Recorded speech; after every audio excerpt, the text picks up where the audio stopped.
அனைவருக்குமே வணக்கம். சற்று முன் கிடைத்திருக்கக்கூடிய ஒரு மிக மிக முக்கியமான செய்தி ஒன்று வெளியாகி உள்ளது.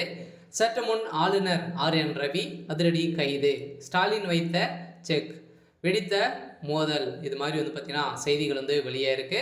இப்போ சமீப காலத்திலிருந்தே முதல்வர் ஸ்டாலின் அவர்களுக்கும் ஆளுநர் ஆர்.என். ரவி அவர்களுக்கும் பார்த்தீங்கன்னா நாட்களுக்கு நாள் பார்த்தீங்கன்னா முற்றும் மோதல் நடைபெற்று வந்திருக்கக்கூடிய நிலையில் நேற்று நடந்த ஆளுநர் தேநீர் விருதை புறக்கணித்த தமிழக அரசு பார்த்தீங்கன்னா அங்கு தமிழ்நாடு முதலமைச்சர் ஸ்டாலின் அவர்களும் கலந்து கொண்டிருந்தார். அங்கே திமுக சார்ந்த அமைச்சர்களும் அனைவருமே கலந்து கொண்டிருந்த நிலையில் இதன் அடிப்படையில் ஆளுநருக்கு இந்த விருதை புறக்கணித்த திமுக சார்ந்த அமைச்சர்கள் அனைவரையும் புறக்கணித்திருந்த நிலையில் அங்கு ஆவேசமாக பேசிய ஆளுநர் ஆர்.என். ரவி அவர்களுக்கு தான் பார்த்தீங்கன்னா அங்கு மிகப்பெரிய மோதல்கள் ஏற்பட்டிருந்த நிலையில் அங்கு மிகப்பெரிய கலவரங்களாக மாறி இருந்தது.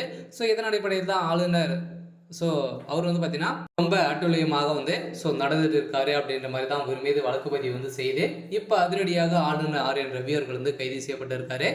இதை பற்றி இந்த வீடியோவில் பார்க்கலாம். அதுக்கு முன்னாடி நம்ம சேனலுக்கு இப்போ தான் நீங்கள் முதல் முறையாக வந்திருக்கீங்க அப்படின்னா மறக்காமல் நம்மளுடைய சேனலை சப்ஸ்கிரைப் பண்ணி சப்போர்ட் பண்ணுங்கள். வாங்க வீடியோக்குள்ளே போகலாம்.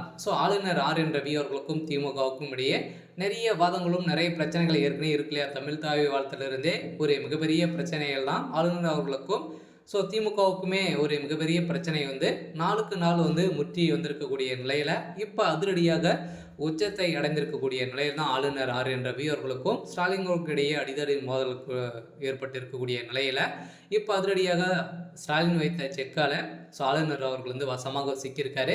இந்த சிக்கலில் தான் சிக்கிய நிலையில் அவர் கைது செய்யப்பட்டிருக்காரு. அதனால் பார்த்தீங்கன்னா நாளை குடியரசு தின இன்று குடியரசு தினத்தை முன்னிட்டு தமிழக அரசு ஆளுநர் ஆர்.என். உழைப்பு சிலை அருகே கொடியேற்றியிருந்த நிலையில் மேலும் அணிவகுப்பிற்கு கலை நிகழ்ச்சிகளும் நடைபெற்றுள்ள நிலையில் இந்த வகுப்பில் முதலமைச்சர் ஸ்டாலின் பங்கேற்பார். இதையடுத்து அரசியல் கட்சிகளும் ஆளுநர் தேநீர் விருது கொடுப்பது வழக்கம். இதற்கான அழைப்புதல் அக்கட்சி எதிர்கட்சியும் அனைத்து தரப்பும் அரசியல் தலைவர்களும் அனுப்பப்பட்டிருந்த நிலையில் ஆனால் வழக்கமாக ஆளுநர் தமிழக அரசுக்கு எதிராக செயல்படுவதாக கூறி திமுகவுடைய கூட்டணி இவர் புறக்கணித்த கட்சிகள் தேநீர் விருதை புறக்கணிக்கும். ஆனால் இந்த முறை திமுக கூட்டணி கட்சியில் தேநீர் விருதை புறக்கணித்ததோடு திமுக அரசே புறக்கணிப்பதாக அறிவிப்பு வெளியே இருக்கு. இதன் அடிப்படையில் தான் இதனால் இன்று நடந்த இந்த விவகாரத்தில் ஆளுநர் ஆர்.என். ரவி அவர்களுக்கும் திமுகவுக்கும் இடையே சரமாரியாக எழுந்த மோதலால் இப்போ அதிரடியாக ஆளுநர் ஆர்.என். ரவி அவர்கள் கைது செய்யப்பட்டிருக்காரு. சரி, ஓகே. எனக்கான அப்டேட் பார்த்தீங்கன்னா இதுதான். மறக்காமல் நம்மளுடைய சேனலை சப்ஸ்கிரைப் பண்ணி சப்போர்ட் பண்ணுங்கள். தேங்க்யூ.